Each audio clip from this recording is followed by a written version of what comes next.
What if I told you that one book could change the way you look at investing forever?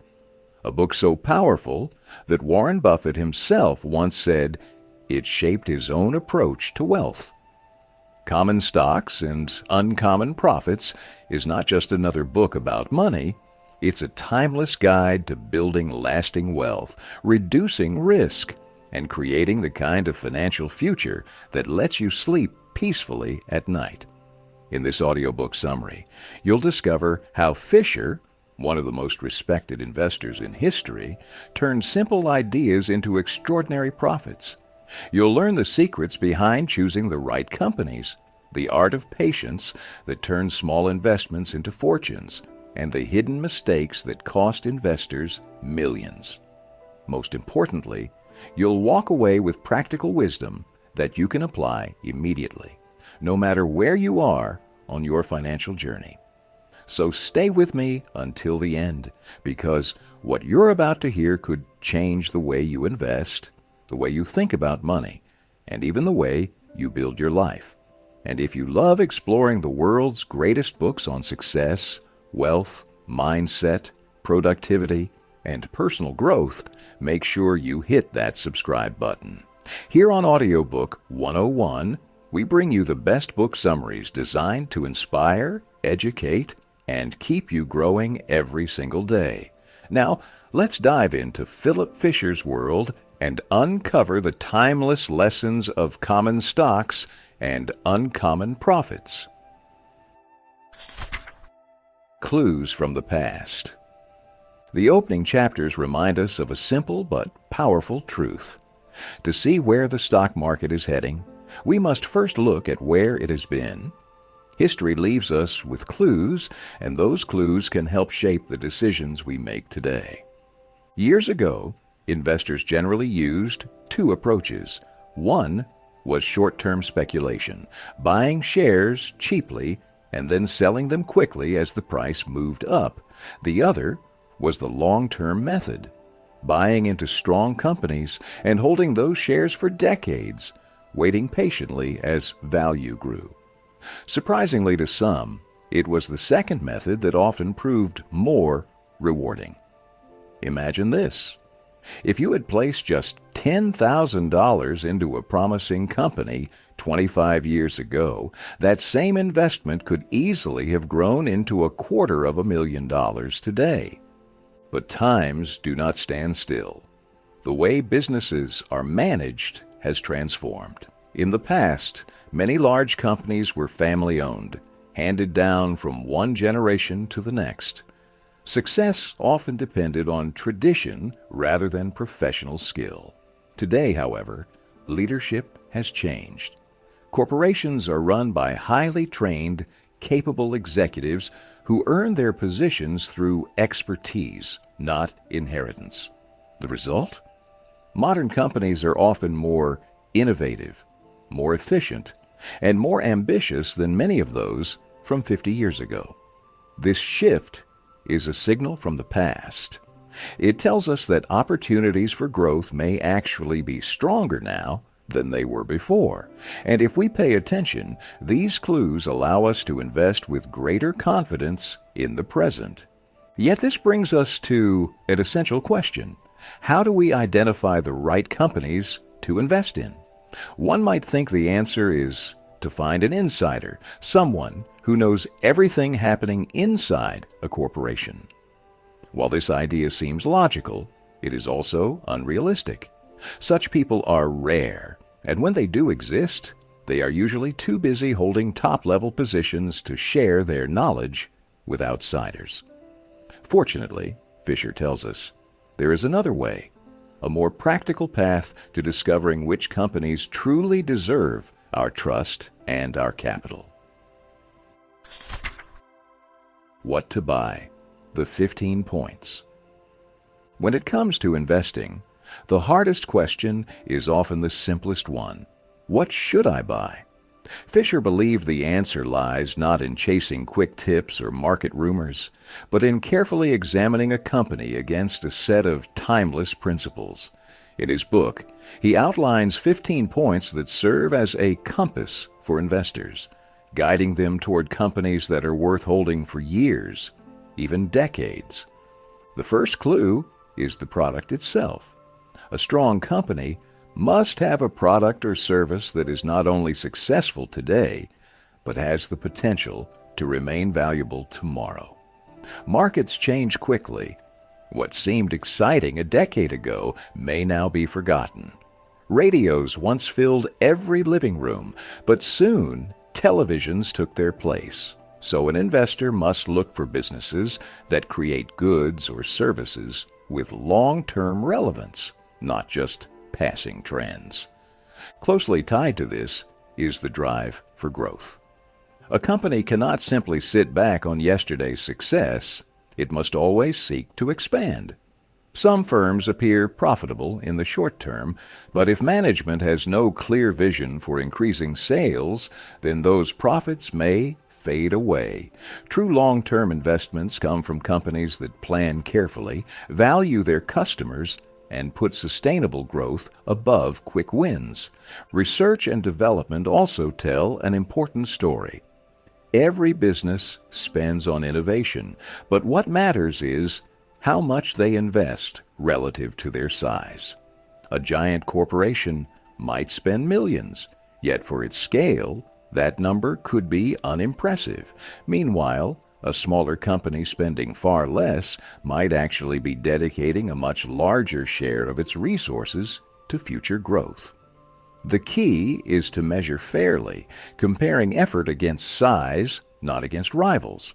Then comes the question of sales. Even the finest product cannot succeed if nobody knows about it. A company with a powerful sales organization, one that understands its customers and reaches them effectively, has a tremendous advantage. Without it, even great inventions can gather dust. Naturally, investors must also examine profits. A business might report impressive revenue, but if most of that money disappears into expenses, it is running on empty. Profit margins must be healthy, and perhaps more importantly, they must be maintained and improved over time. One lucky year of extraordinary profits is not enough.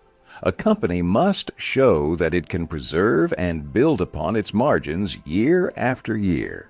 Fisher also reminds us to look beyond the numbers and examine relationships within the business. Labor relations matter.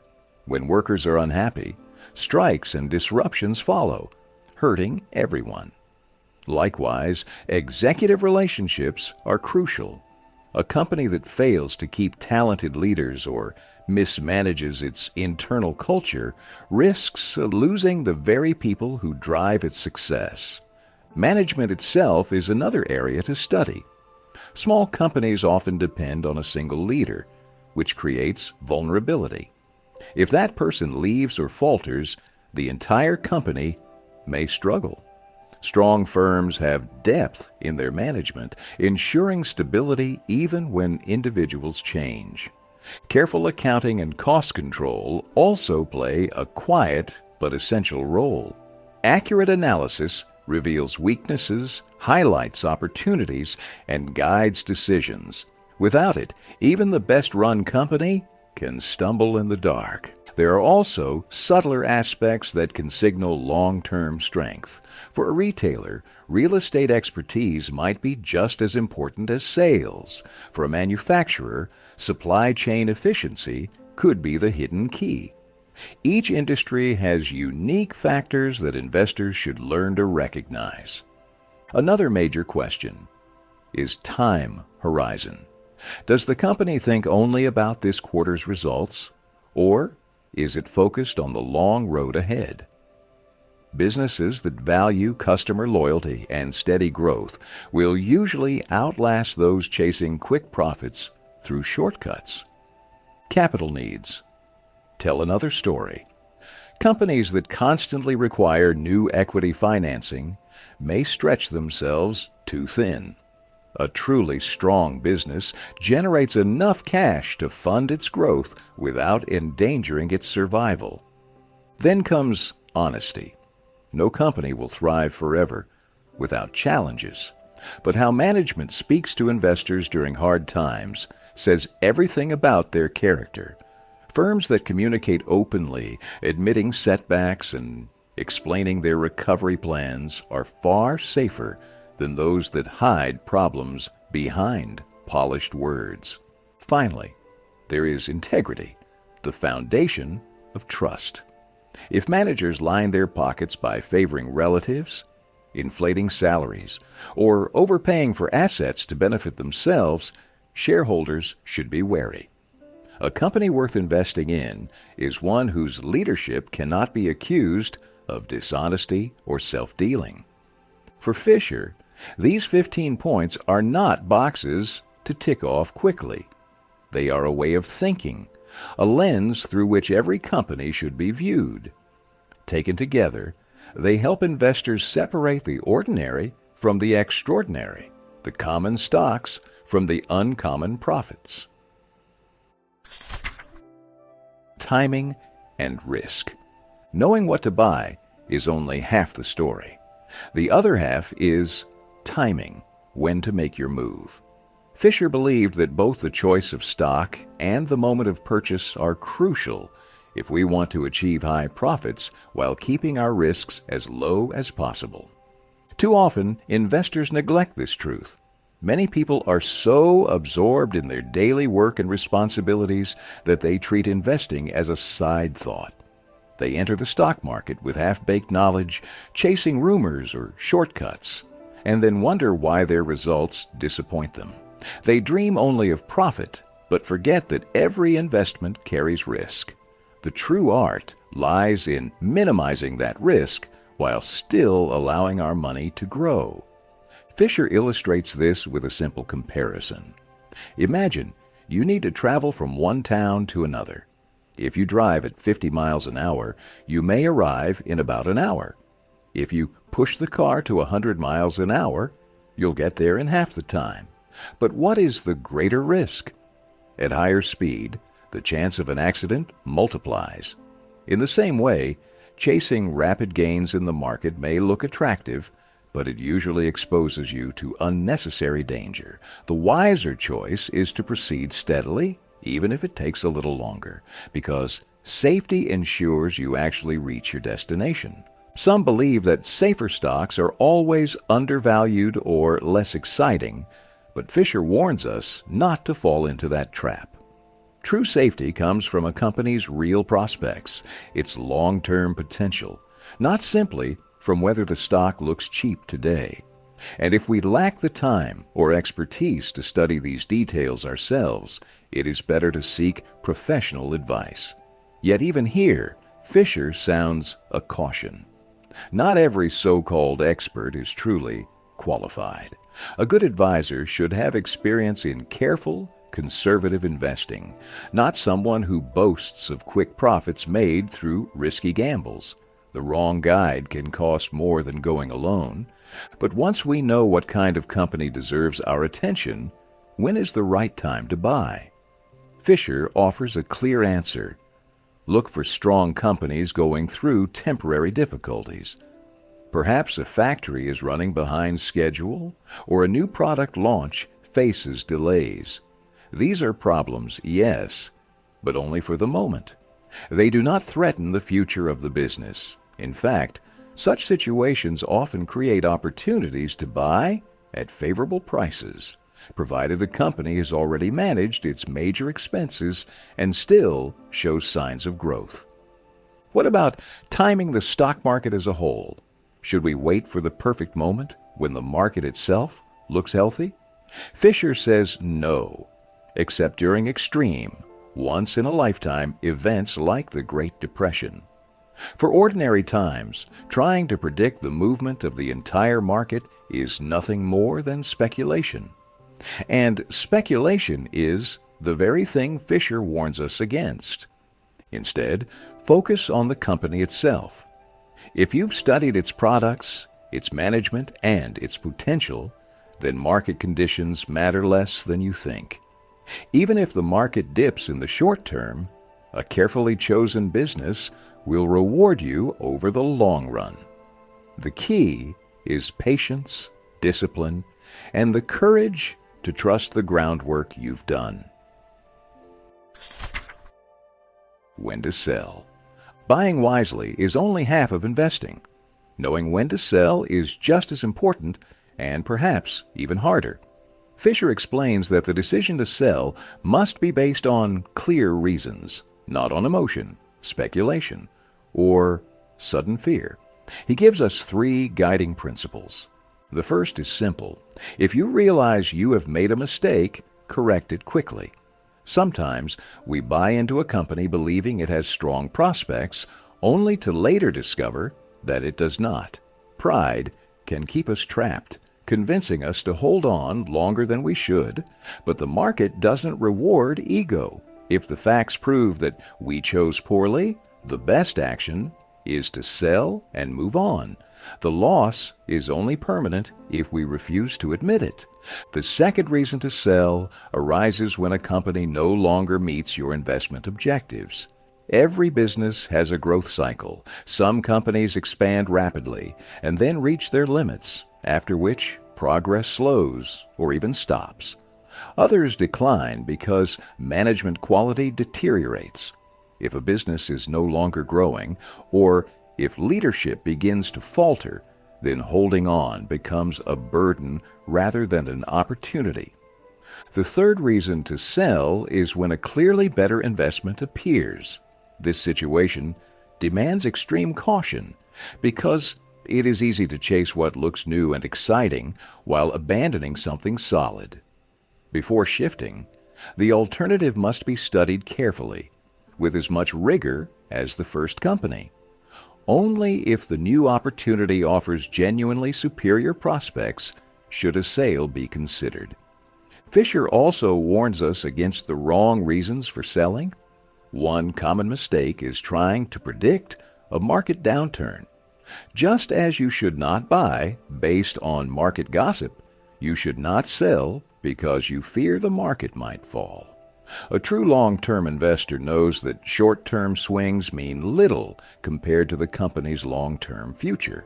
Another weak reason is selling simply because a stock looks overvalued. Price alone does not tell the full story. A great company, still expanding, can justify higher valuations over time. If growth continues, the so-called overvaluation may soon look cheap in hindsight. The goal is not to sell too soon, but to capture the full benefit of long-term compounding. Finally, some investors sell when a stock price rises sharply. They think, "I've made enough," and rush to lock in gains. Fisher reminds us that the price you originally paid is irrelevant. The only thing that matters is what the company is worth today and where it can go tomorrow. If the fundamentals remain strong, then rising prices are a reason to celebrate, not to exit. In Fisher's philosophy, selling should be rare.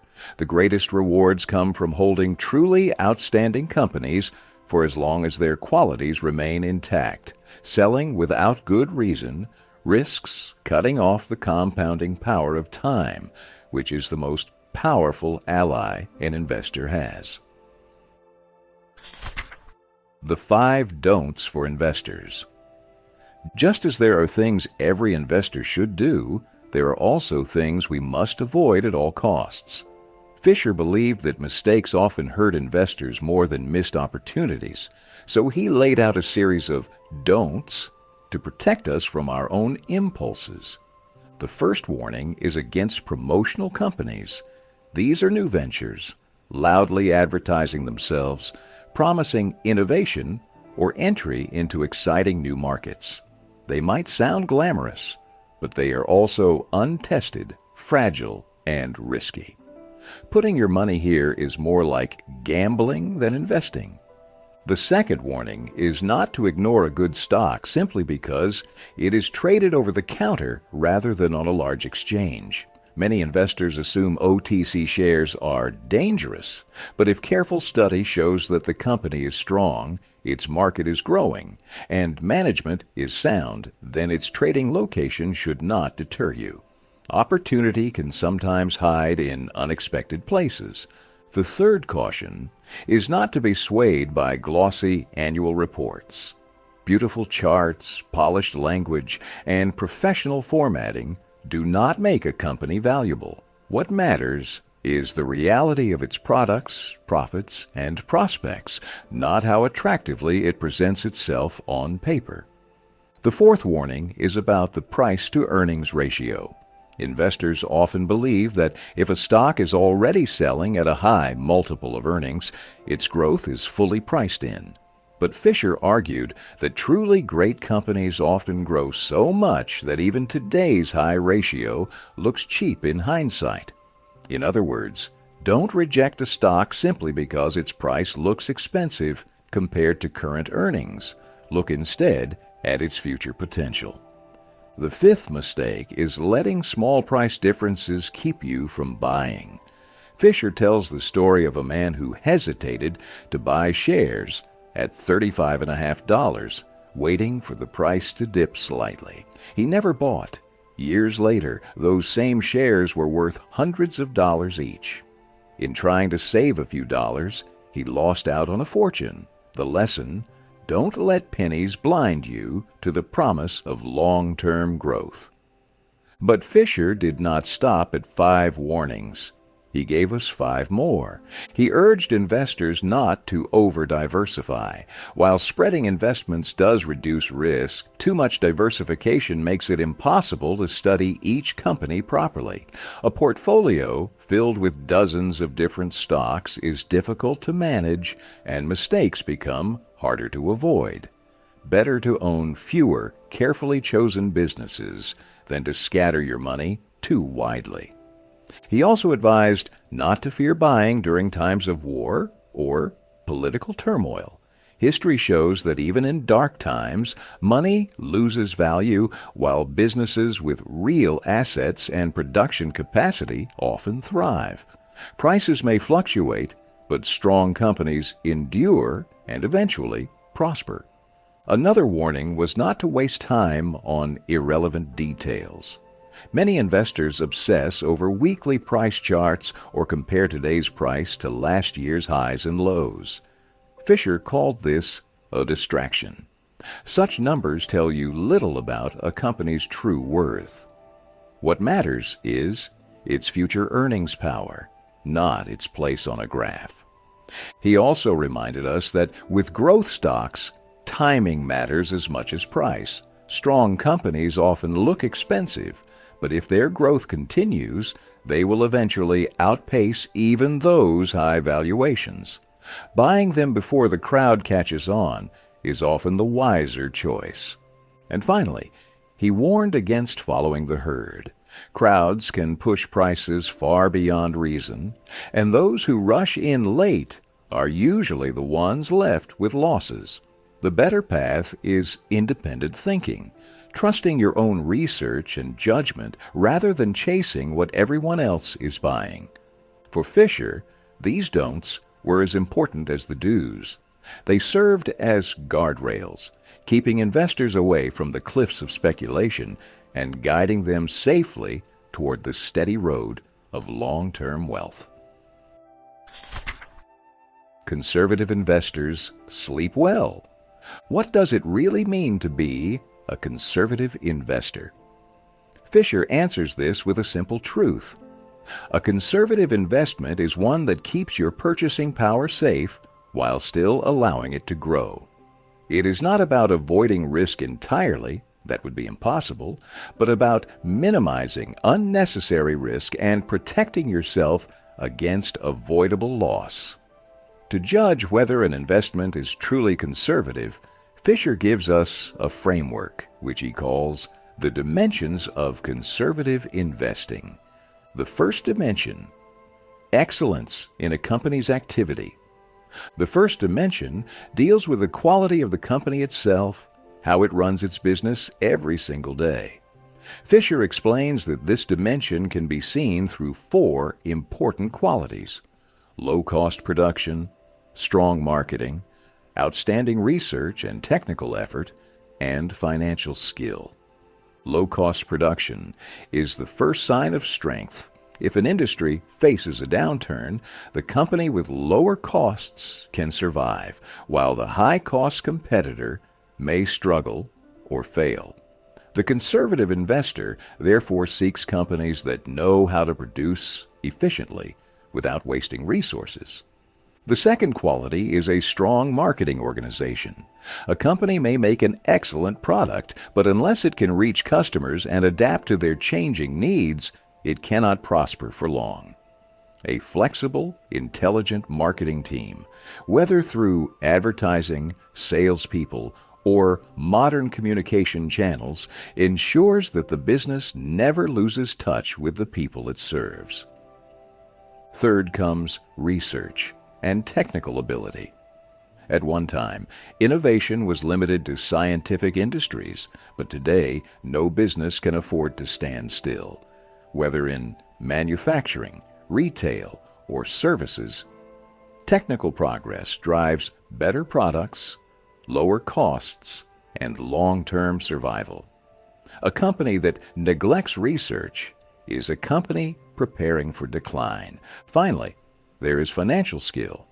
A business with strong financial management knows the true cost of production, can price its goods wisely, and can recognize early signs of trouble before they become disasters. Good financial skills not only safeguard profits, but also create a kind of early warning system that helps management act before it is too late.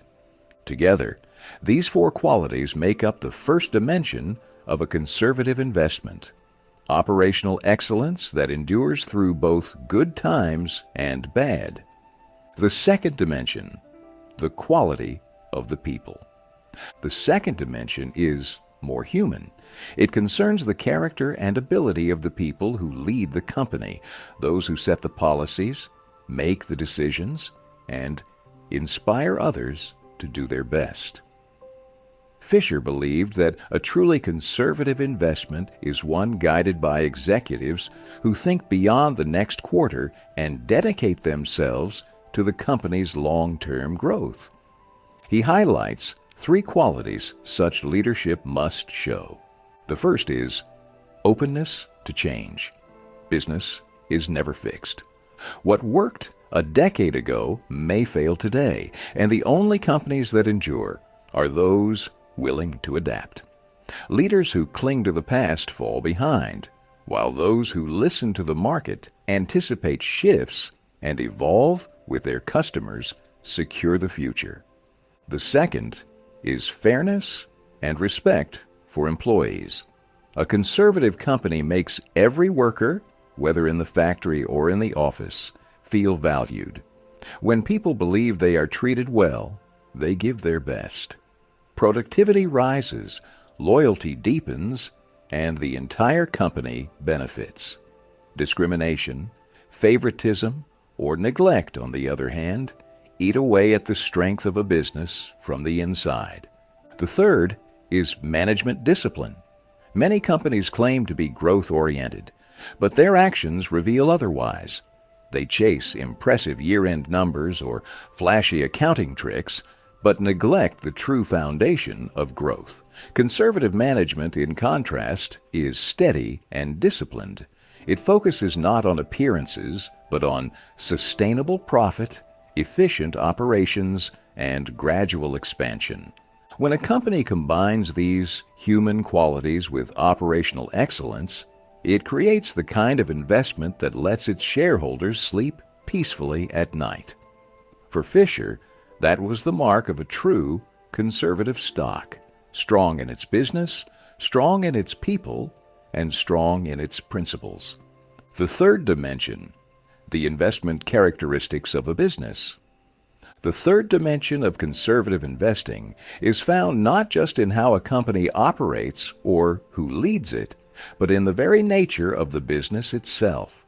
Fisher called this the investment characteristic of a business, the qualities that make one company safer and stronger than another.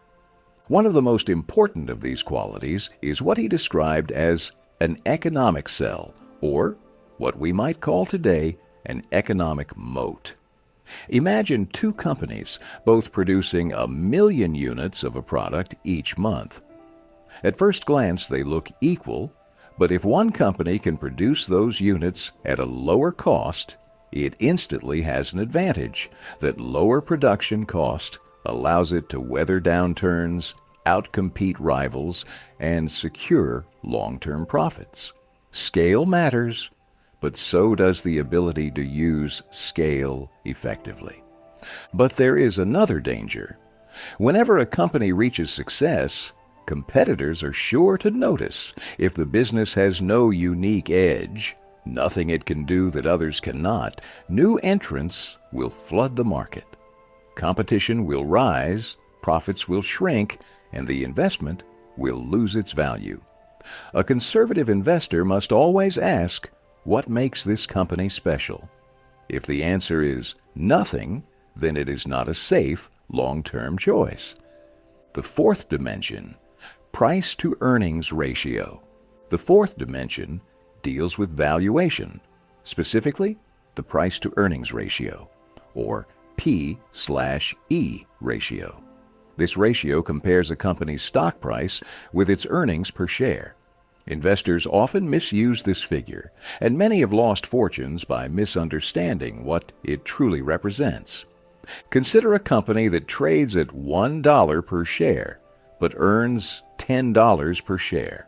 Clearly, this company is performing well compared to its peers. Yet when the P/E ratio climbs higher, say to 20 or more, investors become nervous, fearing that the stock is too expensive. They shy away, missing the bigger picture. The truth is that companies do not suddenly become successful overnight. Those that command higher valuations often have long histories of innovation, resilience, and steady growth. Their products or services have real staying power. During the Great Depression, for instance, chemical companies carried high P/E ratios. Yet these same companies introduced extraordinary inventions: nylon, synthetic rubber, even DDT at the time, that reshaped entire industries. The market saw only a high multiple. In reality, these businesses were creating the future.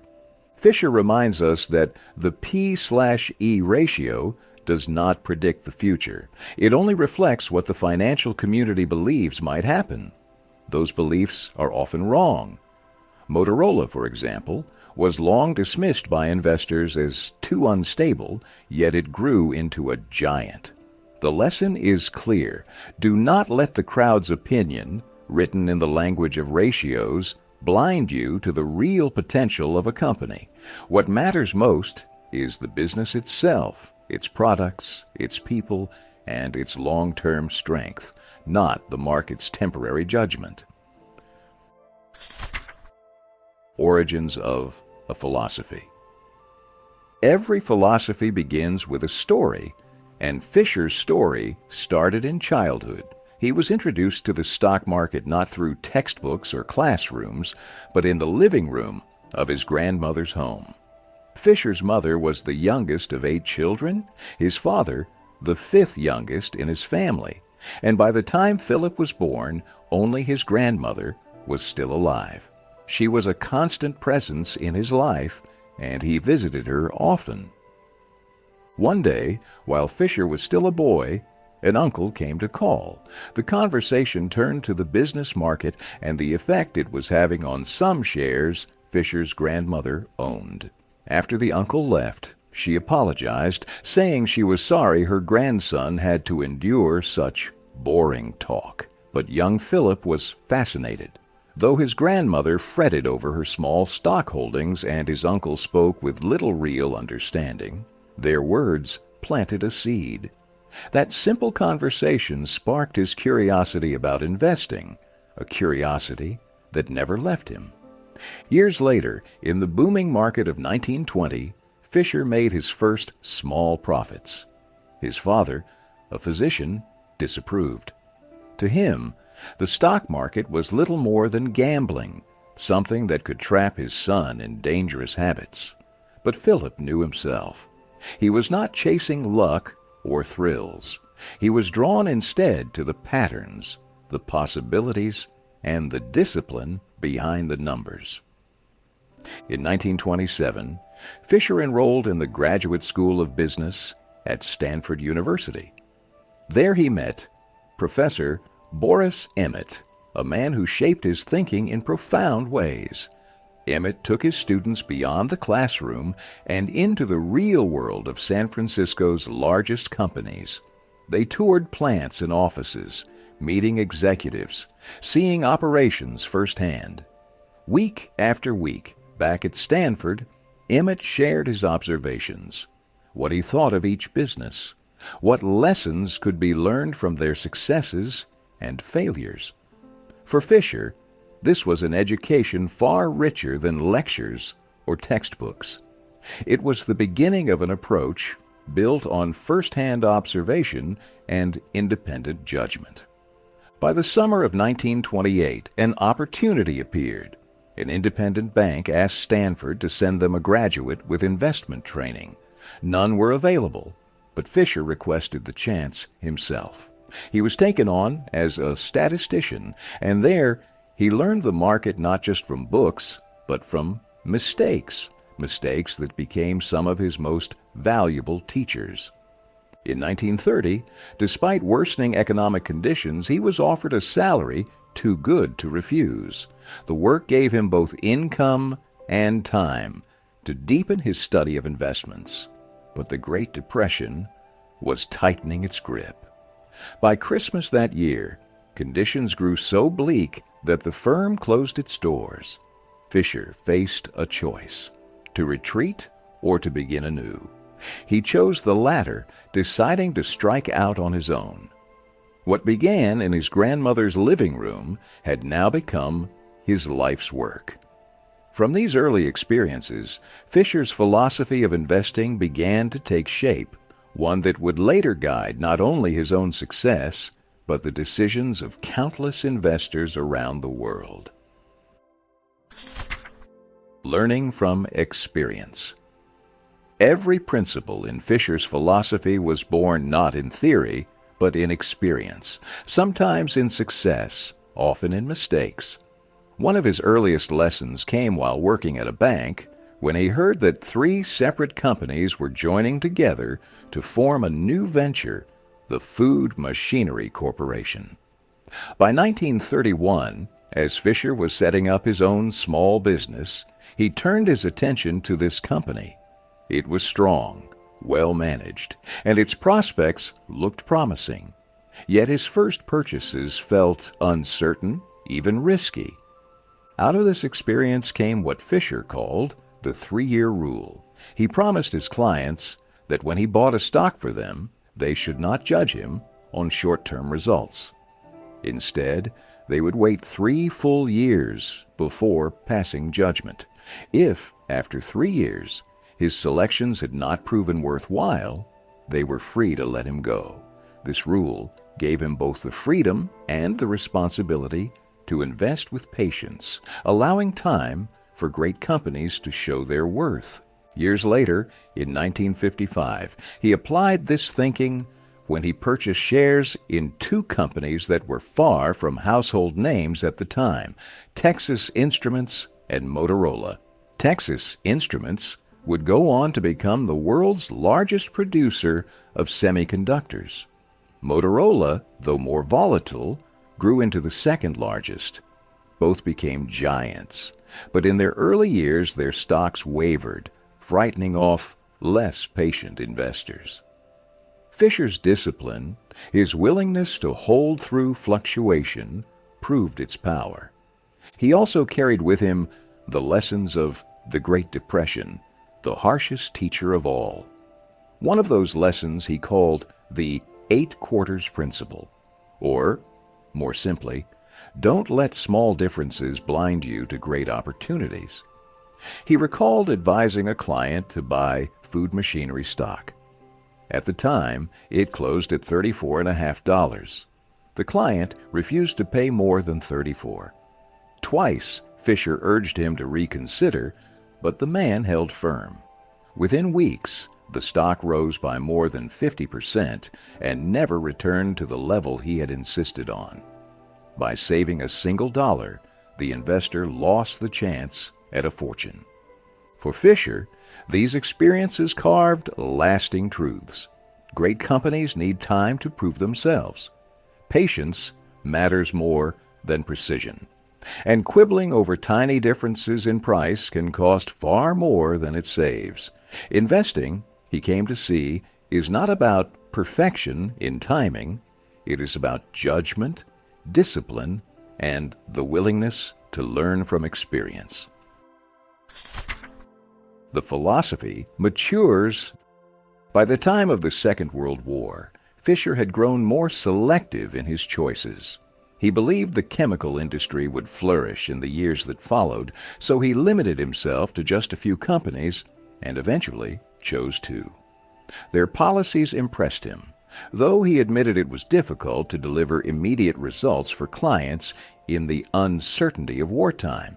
He also confessed to his own mistakes, investing in businesses he did not fully understand. These errors, though costly, became essential teachers. By the 1970s, Fisher's philosophy had taken full shape. He had moved far beyond the habits of a trader. Traders, he explained, focus on avoiding losses in the short term. Investors, by contrast, look for extraordinary possibilities over the long run. That difference in mindset became the heart of his approach. He also grew skeptical of the idea that markets are perfectly efficient. To demonstrate, he once gave his Stanford students an unusual assignment. One group listed stocks from the New York Stock Exchange beginning with the letter A, while another group did the same with stocks beginning with T. Each student compared the closing price of 4 stocks one day with their closing price the next. The differences were striking. Prices varied widely even within such a small sample. If the market were truly efficient, Fisher asked, would there be such gaps? Years later, when he repeated the exercise, the results were the same. Efficiency, he concluded, was more of a theory than a reality. Looking back, Fisher saw that his investment philosophy was shaped as much by mistakes as by successes. Experience taught him that no one can be right all the time. What matters is how you respond. From these lessons, he distilled a few lasting truths. Invest only in companies that have solid plans for the future. Hold your shares patiently when the market fails to recognize their true worth, so long as management remains sound. Accept that mistakes will come, for they bring the deepest knowledge. And above all, remember that lasting success rests on qualities each of us can cultivate: hard work, honesty, and intelligence. This was the philosophy Fisher lived by, a philosophy that matured through decades of study, trial, and reflection. It was not a set of rigid rules, but a way of thinking, disciplined, patient, and deeply human. For those willing to practice it, he believed, the reward was not just uncommon profits, but peace of mind, the kind that allows a conservative investor to sleep well. Conclusion. Philip Fisher's Common Stocks and Uncommon Profits is more than just a book about picking stocks. It is a lifelong philosophy of investing. Through decades of observation, mistakes, and hard-earned victories, Fisher showed us that success comes not from speculation, but from patience, discipline, and vision. He taught us how to recognize extraordinary companies, how to judge their management and culture, and how to think beyond today's numbers to the future they are building. He reminded us that timing matters, but not in predicting the market, rather in recognizing when a great company faces only temporary setbacks and using those moments to invest with confidence.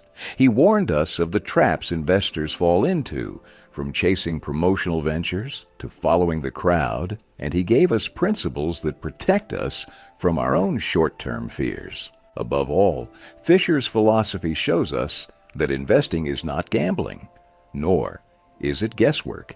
It is the art of aligning yourself with businesses that innovate, endure, and create value year after year.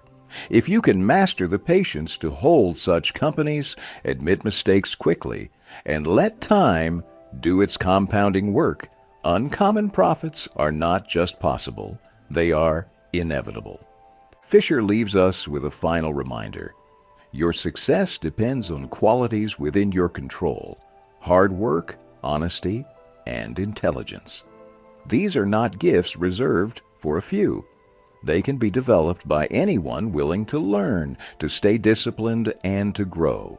And for those who do, the rewards are not just financial gains, but peace of mind, the kind of peace that lets the conservative investor truly sleep well.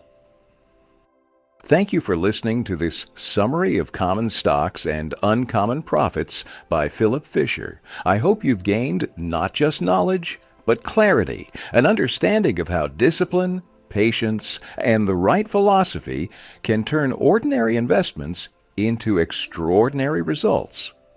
Fisher's wisdom reminds us that building wealth is not about luck or speculation, but about aligning yourself with businesses that create real value over time. If this inspired you, imagine how much more you can learn by continuing the journey. On Audiobook 101, we explore the world's greatest books on success, wealth, mindset, productivity, and personal growth. Books that can shape your future and transform the way you live, work, and think. So, if you haven't already, make sure to hit that subscribe button. Stay connected, stay inspired, and keep growing with us. And when you're ready for your next breakthrough idea, check out the other summaries waiting for you here on Audiobook 101. Your next big lesson could be just one play away.